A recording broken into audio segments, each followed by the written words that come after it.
It is the second part of the book. My name is Isabel Rangel and my friend is Lisbeth Jimenez. Our classes are cut in half today, so we will attend a love team before the aptitude test, which take place after lunch. My heart rate is already elevated. You aren't at all worried about what they'll tell you? I asked Caleb. We paused at the split in the hallway where he was on the way toward the advanced math, and I will go the other, toward faction history. He raises an eyebrow at me. Aren't you? I could tell him I've been worried for weeks about what the aptitude test will tell me. Abnegation, candor, erudite, empty, or doubtless. In test, I smile and say, "Not really." He smiles back. "We'll have a good day." I walk toward faction history, check wind on my lower lip. He never answered my question. The hallways are cramped. Through the light coming through the windows creates the illusions of space. They are one of the only places where the faction mix at our age. Today the crowd has a new kind of energy, a last daimania. A girl with long curly hair shouts, "Hey, next to me here," waving at a distant friend. A jacket sleeve smacks me on the cheek. Then an erudite boy in a blue sweater shoves me. I lose my balance and fall hard off the ground. Out of my way, Steve. He snaps and continues down the hallway. My cheeks warm. I get up and dust myself up. A few people stopped when I fell, but no of them offered to help me. Their ages follow me to the edges of the hallway. This sort of thing has been happening the others to my faction for months now. The erudite have been realizing antagonistic reports about abnegation, and it has begun to affect the way we relate at school. The grey clothes, the plain hairstyle, and the tsunami demeanor of my faction are supposed to make it easier for me to forget myself, and easier for everyone else to forget me too. But now they make me a target. I pause by a window in the wing and wait for the dauntless to arrive. I do this every morning at exactly 7:25. The dauntless prove their bravery by jumping from a moving train. My father called the dauntless Hellions. They are pierced, tattooed, and black-clothed. Their primary purpose is toward the fence that surrounds our city. From what? I don't know. They should flex for me. I should wonder one courage, which is the virtue they most value. Has to do with a metal ring through your nostril. Instead, my age clings to them wherever they go. The train whistle blares, the sound resonating in my chest. The light fixes to the front of the train clicks and off as the train hurtles past the school, squealing of iron rails. And as the last few cars pass, a mock exodus of young men and women in dark clothing hurl themselves from the moving cars, moving, some drooping and rolling, others stumbling a few steps before regaining their balance. One of the boys grabs his arm around a girl's shoulder, laughing. Watching them is a foolish practice. I turn away from the window and press through the crowd to the faction history classroom. Okay.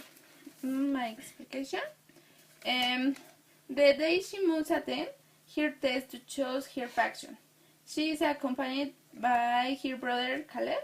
At the moment they separate, Beatrice must go to the factory history class While she goes to it, she is pushed and falls. Everyone observes her, but nobody helps her. Get up and begins to observe Dauntless, thinking how much courage each one of them has, full of the tattoos, piercings, and black clothes. But she only expects to enter her class. Okay. Chapter 2. The test begins after lunch. We sit at the long tables in the cafeteria. In the test, administrators call the name at the time, one for each tasting room. I sit next to Caleb in across from our neighbor. Susan's father travels through the city for his job, so he has a car and drives her to and from school every day. He offered to drive us to but Caleb says we prefer to leave later and go no want to inconvenience him. Of course not. The test administrators are mostly Afghan volunteers, although 3 is erudite in one of the testing rooms on Dengles. Is another to test those of us from Afghanistan because the rule states that we can't be tested by someone from our faction. The rules also say that we can't prepare for the test in any way, so I don't know what to expect. Magazine read from Susan to Dentor's tables across the room. They are laughing and shouting and playing cards. At another set of tables, the erudite chatter over books in newspaper in constant pursuit of knowledge. A group of mid-year in yellow and red sit in a circle of the cafeteria floor playing some kind of hand-slapping game involving a rhyming song.